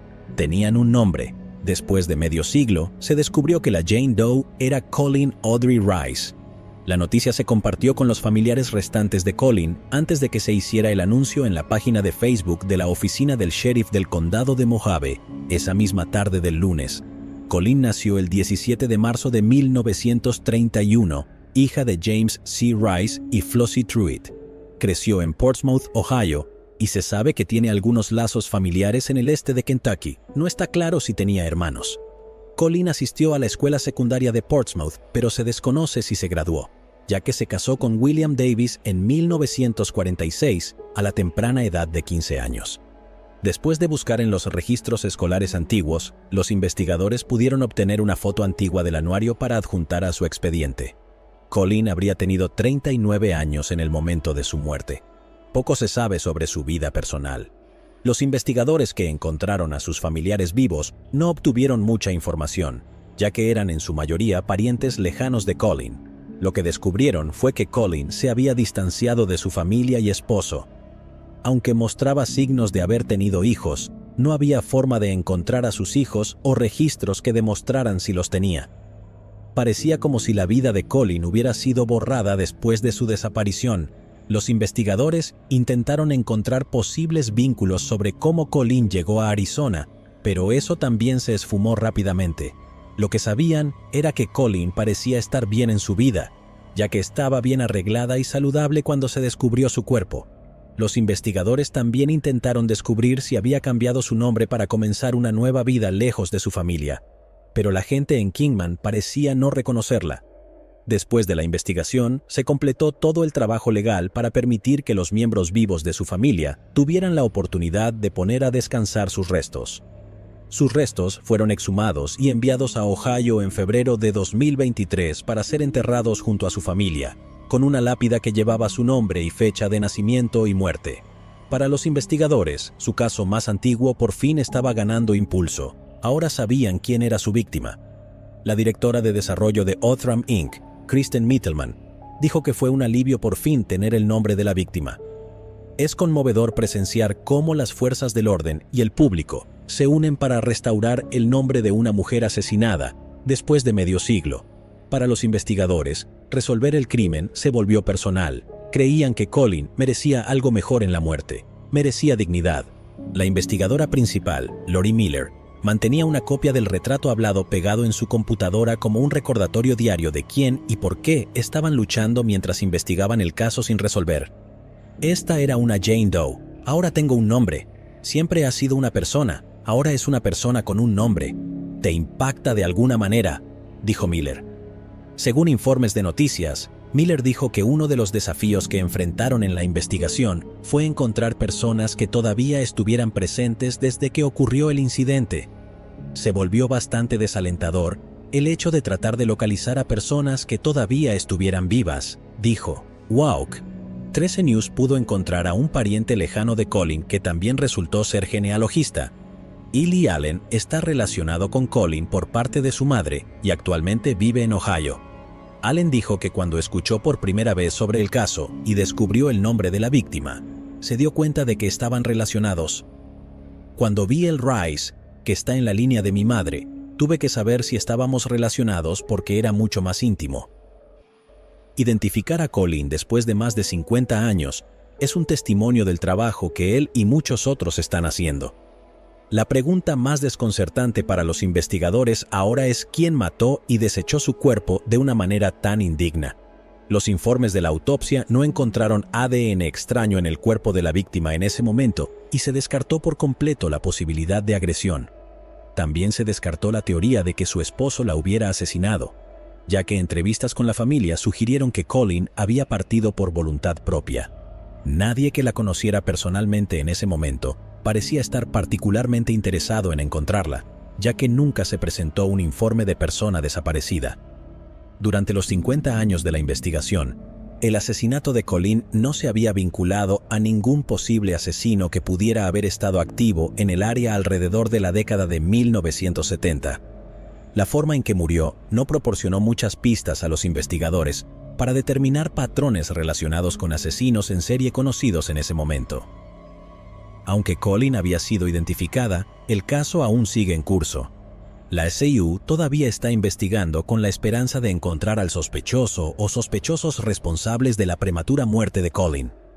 Los investigadores hacen un llamado al público para que aporten cualquier información sobre el asesinato de Colleen e información sobre su vida desde que dejó a su familia en Ohio para comenzar de nuevo en Arizona. Se insta al público a ponerse en contacto con la oficina del sheriff del condado de Mojave, Unidad de Investigación Especial, Jane Doe de Windy Point. El 7 de julio de 1994, Blake Patton, supervisor de seguridad del Servicio Forestal, fue informado de que una mujer que estaba de excursión con su familia había descubierto un cráneo humano cerca del campamento Smokehouse en el camino forestal 402 de Divide Road, Colorado. Los campistas encontraron la cabeza y la mandíbula en Windy Point. La información fue entregada en ese momento al investigador Mike Wiggins y a un equipo de necropsia que buscaba cuerpos. El equipo de investigación estaba compuesto por personas de diferentes áreas. Mientras los agentes buscaban alrededor, encontraron más huesos que pertenecían a una mujer de aproximadamente 1,68 metros de altura. El cráneo de la mujer tenía pistas sobre su identidad, como coronas de oro y signos de síndrome temporomandibular. Había signos de escoliosis en algunas partes de la columna vertebral. También encontraron el sacro, el coxis, partes de los huesos del brazo y el hombro, y la mayor parte de la cadera derecha. La mayoría de los huesos encontrados mostraban signos de haber sido mordidos por carnívoros. Se encontraron varias cosas cerca del cuerpo, como un trozo de cinturón y un mechón de cabello que sugería que era pelirroja o castaña. Los investigadores pensaron que algunos de los restos podrían haber sido ocultados. Lo que quedaba no mostraba signos de lesiones antes de la muerte. El informe de la autopsia indicó que aún faltaban muchos huesos. En septiembre de 1994, Robert Pickering, un antropólogo forense, estuvo de acuerdo en que la mujer tenía al menos 35 años y posiblemente más de 40, según cómo lucían sus huesos y dientes. Su rostro parecía pertenecer a una mujer caucásica.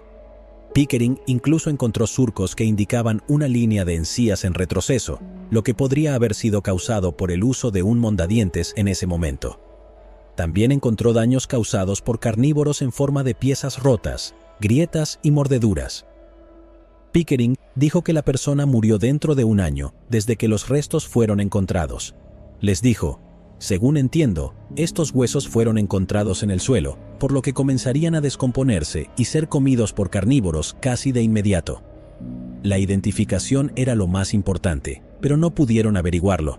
William Rodríguez, quien trabajó como antropólogo forense para el Instituto de Patología de las Fuerzas Armadas en 1995, tampoco pudo resolverlo. En ese momento, Canfield era el patólogo forense en el Hospital Memorial Montrose. Solicitó una reconstrucción facial de los restos. William Rodríguez realizó la reconstrucción y la envió de regreso a Montrose junto con los huesos y la poca información que pudo obtener de ellos. Dijo: no encontramos ninguna pista que ayudara en la investigación. Esperaban que la reconstrucción facial ayudara a encontrar a la persona responsable, pero en realidad no fue de mucha ayuda. Los investigadores hicieron todo lo posible, pero al final no encontraron nada. Los detectives no perdieron la esperanza y siguieron trabajando en el caso y buscando nuevas pistas, pero con el tiempo nadie pudo hacer nada y se conoció como el caso de la Jane Doe de Windy Point. Los investigadores seguían haciendo todo lo posible, pero al igual que al principio, cuando agregaron el ADN de la víctima al sistema combinado de índice de ADN, no encontraron nada. Con el paso de los años, la ciencia y la tecnología del ADN mejoraron cada vez más. Canfield envió muestras de tejido óseo seco y fragmentos de cabello al CBI para ver si se podían utilizar para obtener un perfil de ADN. Sin embargo, él dijo en 2008 que no tenía nada que se pudiera utilizar para comparar las muestras y así identificar a la persona fallecida. A medida que pasaban los años, Canfield y la policía pidieron repetidamente al público cualquier pista, por pequeña que fuera, que pudiera llevar a la identificación de la Jane Doe de Windy Point. A pesar de la gran publicidad y de una segunda reconstrucción facial realizada en 2012, no se resolvió el caso con nueva información, pero la tecnología del ADN seguía mejorando y se utilizaba en más ámbitos que solo la aplicación de la ley y la medicina. Canfield dijo que guardarían las pruebas hasta que la ciencia se pusiera al día. Antes de eso, las personas que querían descubrir su posible ascendencia podían enviar una muestra de ADN a una empresa que se dedicara a la investigación genealógica. Esto se hizo cada vez más popular porque ayudaba a las personas a encontrar parientes y conocer sus árboles genealógicos. A veces, incluso la policía lo utilizaba. A pesar de que los investigadores tenían el ADN de la víctima, no pudieron analizarlo en el sitio web de genealogía porque le habría costado alrededor de $5,000 a la jurisdicción. En 2020, los investigadores de MCSO, Dustin Harlow y Brittany Martínez, solicitaron permiso al teniente Ted Valerio para enviar una muestra de ADN al FBI para realizar una prueba de árbol genealógico. Valerio se lo permitió y Lillard estuvo dispuesto a pagar los $5,000 de costo. En 2021, Lillard dijo que el FBI había seleccionado Windy Point como uno de los aproximadamente 100 casos sin resolver en los que se utilizaría la genealogía genética forense. Pensaron que podría ser una buena idea. Luego, el 19 de abril, el FBI los llamó. Lillard dijo: "Me preguntaron si estaba sentado porque tenían excelentes noticias". Después de trabajar arduamente y esperar, encontraron una coincidencia. Dijo que las muestras enviadas a una de las bases de datos comerciales, a través de las cuales el FBI buscó la muestra, provenían de la hermana y el hermano de la familia Hobbs. La científica forense Denise Benzel, del FBI, confirmó que los restos pertenecían a Susan Hobbs. Por fin se identificó a la Jane Doe de Windy Point como Susan Hobbs. Cuando los investigadores se encontraron con la familia de Susan, descubrieron quién era ella. Susan era una enfermera práctica con licencia y había vivido en California desde los 11 años. En el verano de 1991, cuando tenía 41 años, se mudó a Lakewood, Washington, con una mujer que se decía que era una posible compañera de cuarto. En 1992, cuando tenía 44 años, estaba feliz de comprar un remolque. Era la primera vez que vivía sola. En algún momento, se les uniría un amigo masculino. Aunque estaba lejos de donde venía, se mantuvo en contacto con su familia. Debido a que el remolque de Susan era tan importante para ella, fue extraño que simplemente lo abandonara. Cuando el dueño del parque de casas móviles llegó a su remolque para cobrar el alquiler, la puerta estaba abierta de par en par y había basura por todas partes. Los cajones estaban abiertos y parecía que Susan y sus dos compañeras de cuarto habían dejado el remolque. La familia de Susan era de California, pero tenía una tía y un tío en Washington que estaban preocupados por ella. Siempre hablaban con Susan y decían que llevaba una vida bastante tranquila. Estaban confundidos acerca de lo que realmente le había sucedido. Dijeron que comenzaron a tocar puertas y preguntar a la gente si la habían visto. Se decía que lo que descubrieron era extraño, incluyendo detalles que se habían mantenido en secreto del público. La familia de Susan también publicó un anuncio en un periódico diciendo que su padre estaba muy enfermo y que Susan debía llamarlos donde quiera que estuviera. Desafortunadamente, nunca recibieron una llamada. Susan tenía 44 años cuando fue vista por última vez en Lakewood, Washington, el 9 de agosto de 1993. Se decía que ella y otras 2 personas se fueron rápidamente por alguna razón. Había una posibilidad de que se conociera la identidad de esas 2 personas, pero no se reveló. Parecía que Susan había desaparecido en el aire. En 2003, su familia contrató a un investigador privado, pero no pudieron encontrarla. Amy Johnson fue la investigadora privada que la buscaba, y cuando encontraron el ADN del hermano o hermana de Susan, se le notificó. Amy fue quien puso la información en GED Match, lo cual fue una buena idea. Amy Johnson pensó al principio que la llamada del número de Colorado era spam, pero cuando escuchó el mensaje, era precisamente lo que había estado buscando. Después de esperar a Susan durante más de 20 años, el mensaje le decía que la Jane Doe de Windy Point en el condado de Montrose era realmente Susan. Susan siempre había sido importante para ella. A Amy nunca le pagaron por trabajar en este caso.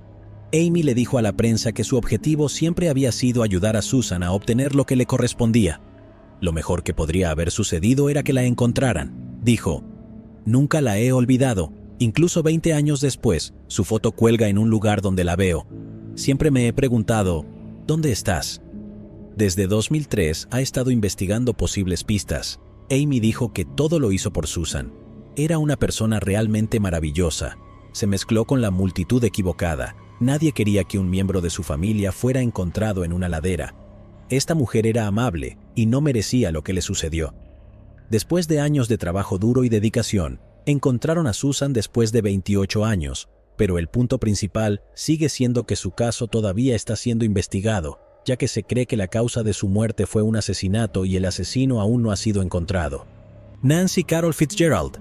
El sábado 10 de diciembre de 1988 se encontró el cuerpo de una joven en Bayside Drive, en Atlantic Highlands, Nueva Jersey. Estaba en el sendero para bicicletas y las personas que lo limpiaban fueron las primeras en encontrarlo. No perdieron mucho tiempo y llamaron de inmediato a la policía. Cuando la policía llegó, comenzaron a buscar en toda el área. Al hablar con algunas personas de la zona, la policía descubrió que había un evento de limpieza el sábado a lo largo de Bayside Drive. Después de que terminó la investigación, la policía encontró un esqueleto y algunas prendas y zapatos, pero no sabían a quién pertenecían los huesos. Donna Fontana, una antropóloga forense del estado de Nueva Jersey, examinó los restos y concluyó que pertenecían a una joven blanca de entre 15 y 18 años que probablemente había muerto desde mediados de la década de 1970. Los miembros del MSPO y el Departamento de Policía de Atlantic Highlands investigaron juntos el caso. Utilizaron diferentes métodos de investigación, pero ninguno de ellos pudo descubrir la identidad de la fallecida. En la década de 1990 se realizó un perfil de ADN a partir de los huesos y se utilizaron comparaciones que tampoco funcionaron al principio. En su investigación de este caso, la policía siempre se quedaba sin respuestas, pero no dejaron de buscar. Siempre estaban hablando con la gente en Atlantic Highlands, pero aún así no conseguían avances en el caso. Tristemente, el caso se enfrió sin nuevas pistas. Luego, en 2020, la teniente Andrea Tozzi y el detective Wayne Raynor del MSPO contactaron a Boat Technology, una empresa de análisis de ADN con sede en Virginia, para que investigara el caso utilizando tecnología mucho más avanzada de la que estaba disponible anteriormente. La persona que durante mucho tiempo había sido conocida como Jane Doe resultó tener un pariente lejano que vivía en Georgia y era una mujer. La pariente aceptó una entrevista y luego accedió a ingresar el ADN de su madre en la base de datos, lo que llevó al descubrimiento de otra pista. Se creía que una mujer de Pensilvania era la hermana menor de Jane Doe. En agosto, se habló con la mujer y aceptó proporcionar una muestra de ADN. Los resultados de la prueba significaron que existía una probabilidad del 99.9997% de que la Jane Doe estuviera relacionada con la persona directamente. La doctora Lauren Tama, médica forense adjunta de las oficinas del examinador médico regional de Middlesex, examinó la nueva información y oficialmente confirmó que los restos eran los de Nancy Fitzgerald. La investigación había estado buscando esto durante décadas. Después de eso, se informó a los familiares de Nancy Fitzgerald que todavía estaban vivos y su cuerpo les fue enviado para ser enterrado. Los detectives pudieron ponerse en contacto con ellos, hablar con ellos y descubrieron más sobre Nancy Fitzgerald. Nancy Carol Fitzgerald nació en Nueva Jersey y creció en el condado de Essex. Su madre y su padre la tuvieron en 1956. En 1968, su padre falleció. Kathleen era el nombre de su hermana. Se mudaron de la calle Crown a la avenida Moore en Bloomfield, Nueva Jersey, con su madre y sus hermanos. Asistió a la escuela primaria Berkeley y a la escuela secundaria North en Bloomfield. Fue expulsada de la escuela debido al consumo de drogas a una edad temprana. Una persona solía venderle drogas a ella y a otras chicas a cambio de prostitución. En 1971 sufrió una sobredosis y fue llevada de urgencia a un hospital por la policía.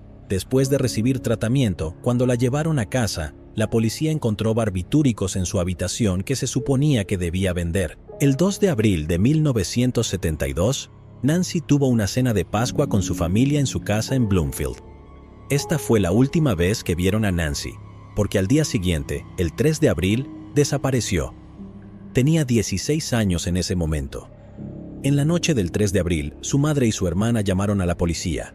La policía comenzó a investigar.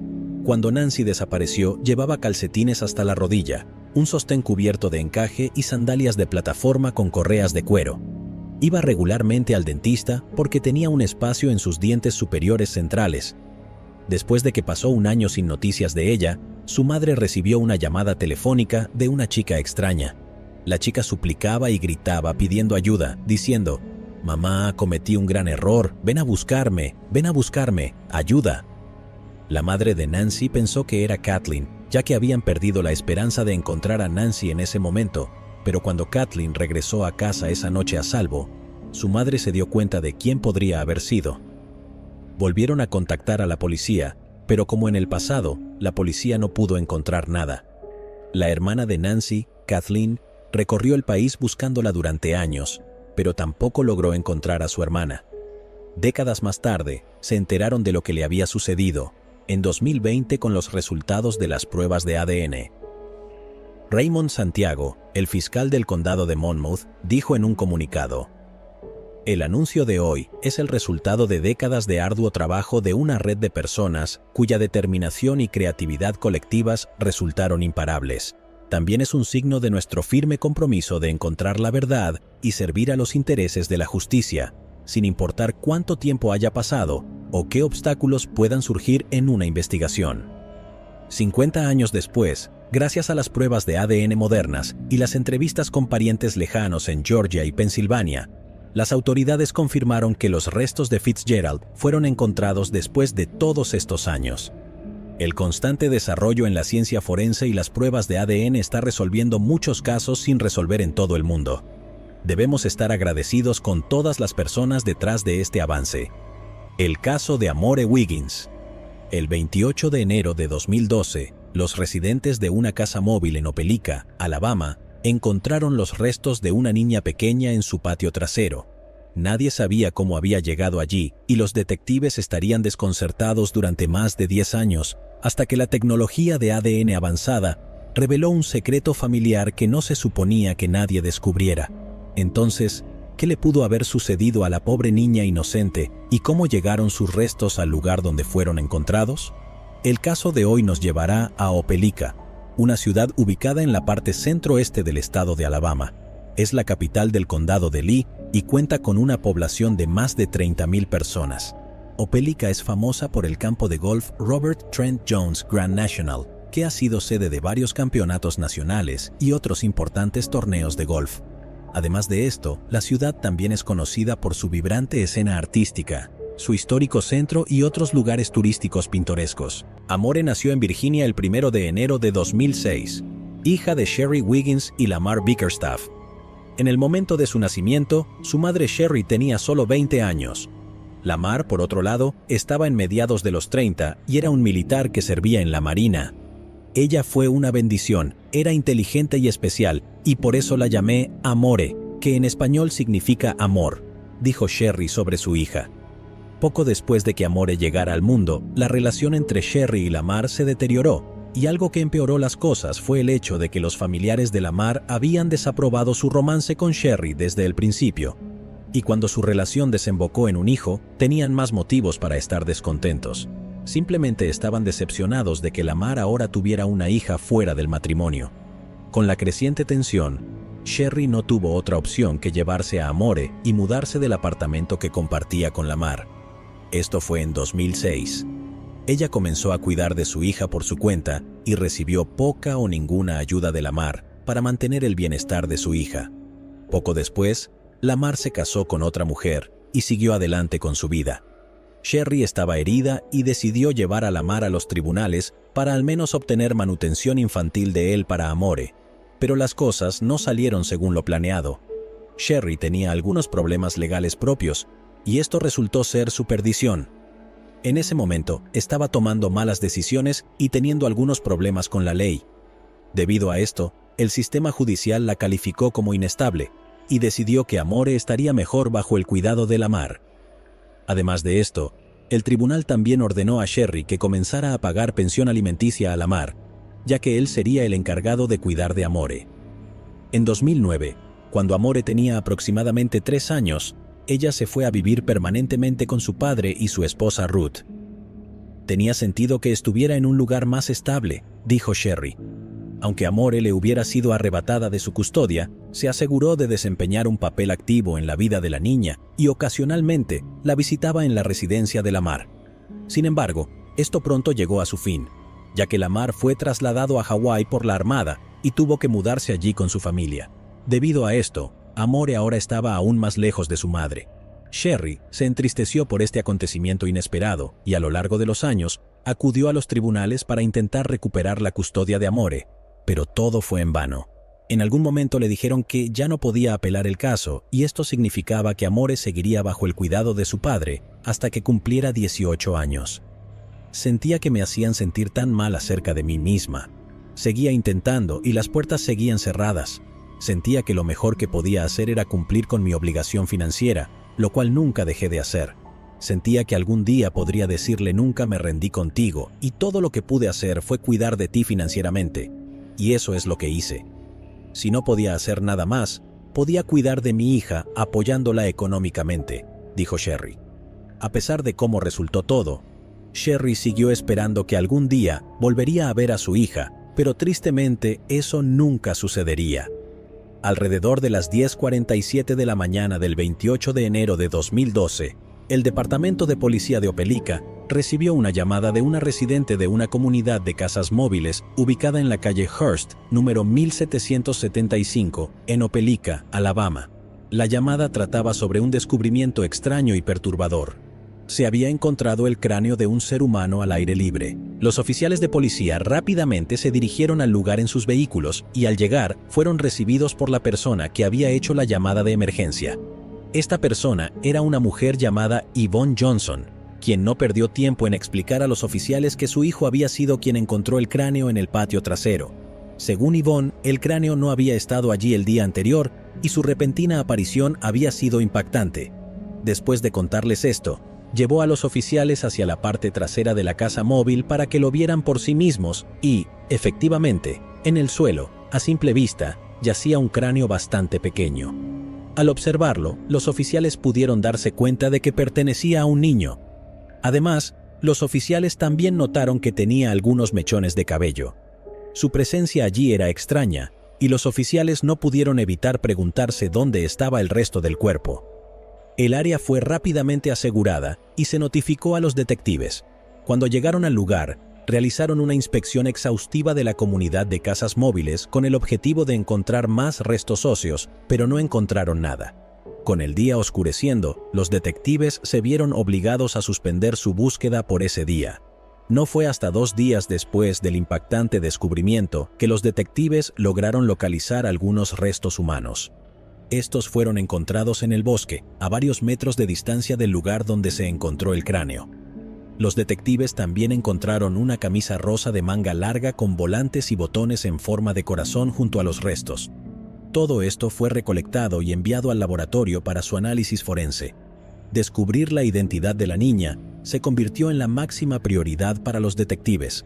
Se realizaron análisis forenses y autopsias en los restos en un laboratorio del FBI ubicado en Quantico, donde se descubrió que pertenecían a una niña afroamericana y se especulaba que había muerto entre 2010 y 2011. Se estimaba que tenía entre 4 y 7 años de edad, y además de esto, el examen médico también reveló algo escalofriante. La niña fallecida había sufrido varias fracturas óseas que ya estaban en proceso de sanar antes de su muerte. Sus huesos también indicaban que había sufrido desnutrición mientras estaba viva. Pero eso no era todo. También se notó una fractura en su cuenca ocular izquierda, lo que llevó a los detectives a creer que era ciega en ese ojo. Especularon que esta deformidad facial habría sido evidente para cualquiera mientras estaba viva.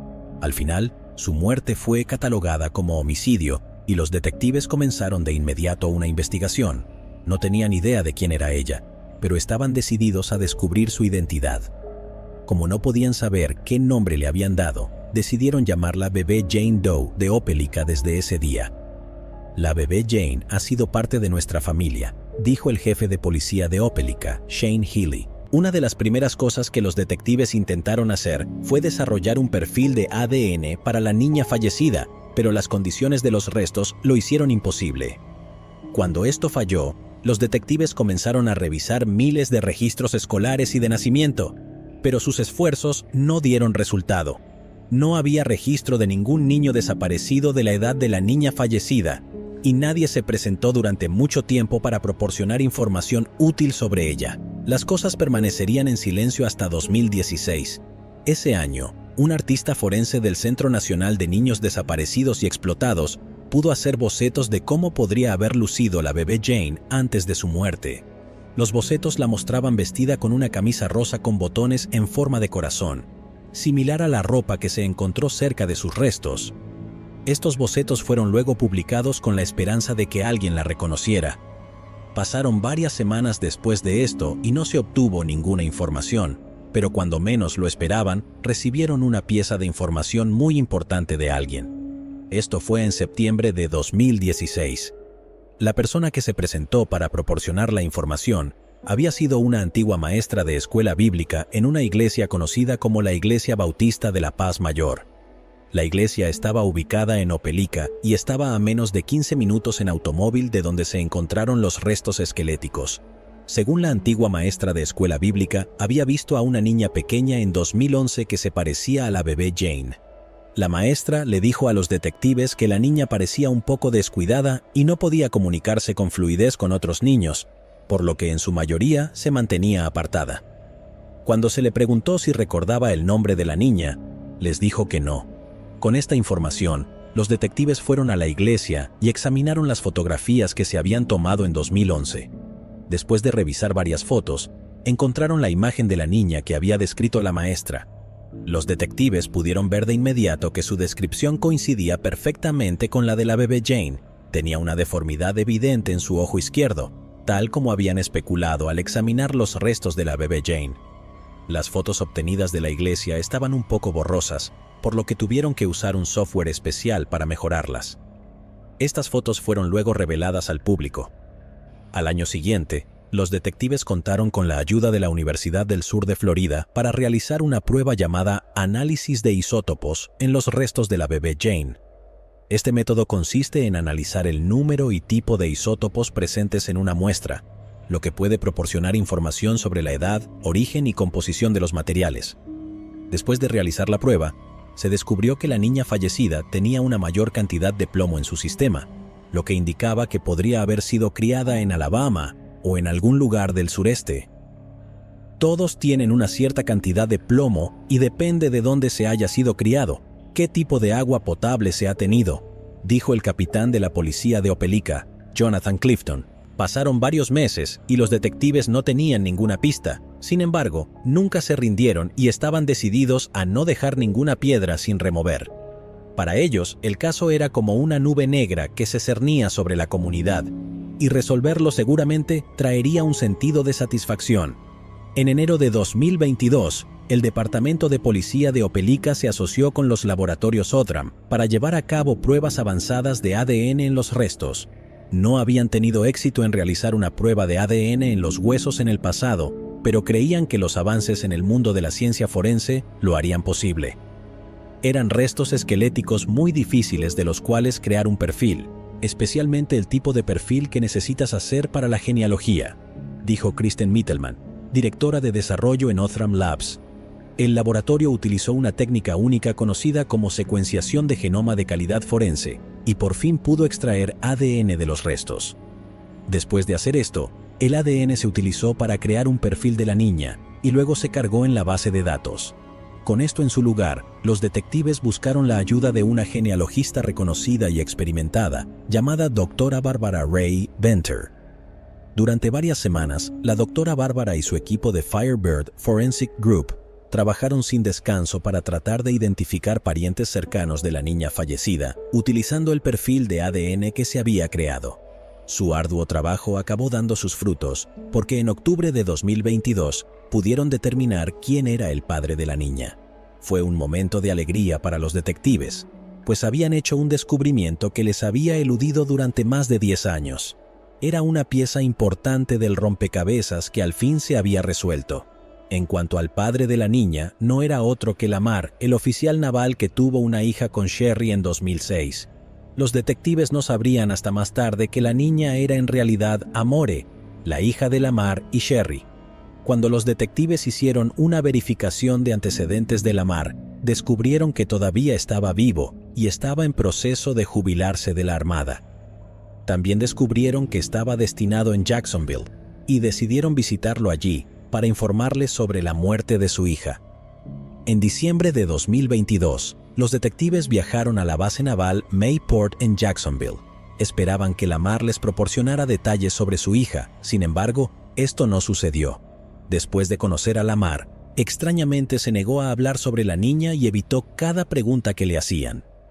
Esto despertó de inmediato sospechas en la mente de los detectives, pero no había nada que pudieran hacer en ese momento. La reunión con Lamar no fue como se esperaba, pero esto hizo poco para desanimar a los detectives. En cambio, intensificaron su investigación y también descubrieron que Lamar tenía una esposa, Ruth. Se reunieron con ella, pero al igual que su esposo, no proporcionó ninguna información útil. Sin embargo, les dijo a los detectives que no tenía idea de quién era la hija de Lamar, ni quién podría haber sido la madre. Los detectives supieron en ese momento que tenían que descubrir quién era la madre biológica de la niña. La doctora Bárbara y su equipo volvieron a trabajar y pronto pudieron determinar que la mujer que buscaban era Sherry. También descubrieron que ella vivía en Maryland. Los detectives viajaron hasta allá y durante la reunión que tuvieron con Sherry, descubrieron muchas cosas. Ella les contó que había dado a luz a una niña en 2006 y que la había llamado Amore. Sin embargo, quedó impactada al enterarse de que Amore había estado muerta por más de una década. Explicó a los detectives que había perdido la custodia de la niña a favor del padre, Lamar, y que cuando Lamar se mudó a Hawái, ella perdió todo contacto con su hija. Cuando intentó comunicarse con Lamar, su respuesta fue fría y la advirtió que no volviera a llamar. A lo largo de los años, intenté comunicarme a través de correos electrónicos y bloqueaban mis cuentas, dijo Sherry. Llamé al número de Lamar que sabía que era de él, y me dijo que, si volvía a llamar, me bloquearía de su teléfono, añadió. Continuó llamando, y Lamar cumplió su palabra bloqueándola, e incluso la amenazó con la policía. A pesar de no haber visto a su hija durante años, Sherry les dijo a los detectives que seguía pagando la pensión alimenticia y tenía pruebas hasta fines de 2022. Para respaldar su afirmación, mostró documentos que contenían información detallada sobre los pagos de pensión alimenticia. El asombro en los rostros de los detectives era evidente después de que Sherry terminó de contar su versión de la historia. Apenas podían creer lo que estaban escuchando. Una vez de regreso en sus oficinas, comenzaron a contactar a los departamentos de educación y clínicas ubicadas en los estados donde Lamar y Ruth habían residido después de obtener la custodia de Amore. Al hacer esto, descubrieron que Amore nunca había sido inscrita en ninguna escuela y no había registros que mostraran que la pareja había reportado la desaparición de la niña. Esta fue toda la confirmación que necesitaban para saber que Lamar y Ruth tenían algo que ver con su muerte. El 17 de enero de 2023, la pareja fue arrestada en Jacksonville y fueron detenidos en la oficina del sheriff de Jacksonville. Lamar fue acusado de asesinato con agravantes y Ruth de no informar sobre la desaparición de un menor.